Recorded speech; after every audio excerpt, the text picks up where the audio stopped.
Security وجوہات کی بنا پر ریڈ زون میں موٹر سائیکلز کا داخلہ بند کر دیا گیا۔ پولیس کے مطابق ریڈ زون میں داخلے کے لیے 3 پوائنٹس سے شٹل سروس چلائی جائے گی۔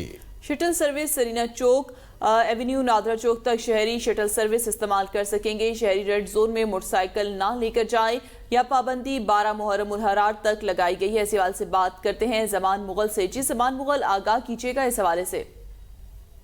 جی بالکل، محرم الحرام کی آمد پر سیکورٹی کے بھرپور اقدامات کیے جا رہے ہیں اور ہر پہلو سے سیکورٹی پوائنٹ آف ویو جو ہے اس کو دیکھا جا رہا ہے، اور اسلام آباد انتظامیہ کی طرف سے یہ فیصلہ کیا گیا ہے کہ محرم الحرام میں ریڈ زون میں جو ہے وہ صرف اور صرف جو ہے شٹل سروس کے لیے داخلہ رکھا جائے گا۔ موٹر سائیکل کا داخلہ بند کر دیا گیا ہے، کیونکہ عمومی طور پر کبھی اگر کوئی تخریب کاری ہوتی ہے، کوئی نقصان دہ عمل ہوتا ہے تو اس میں موٹر سائیکل کا استعمال سننے میں آتا ہے۔ تو انتظامیہ نے 12 محرم الحرام تک جو ہے موٹر سائیکل کے استعمال کو اور ریڈ زون میں جانے پر پابندی لگائی ہے، اور اس کا متبادل یہ کیا ہے کہ 3 پوائنٹ سے شٹل سروس جو ہے اس کا آغاز کر رہی ہے انتظامیہ۔ دوسری جانب اسلام آباد ہائی کورٹ نے بھی ایک درخواست جو ہے انتظامیہ کو دے رکھی ہے کہ چونکہ سائلین نے یہاں پر آنا ہوتا ہے، لہذا سائلین کے آنے کے لیے جو ہے وہ شٹل سروس جو ہے وہ شروع کی جائے، بے شک 2 پوائنٹ سے کی جائے، لیکن انتظامیہ نے جو جزوی طور پر 3 پوائنٹ سے شٹل سروس کا آغاز کرنے کا فیصلہ کیا ہے۔ جی بہت شکریہ زمان مغل، آگاہ کرنے کے لیے۔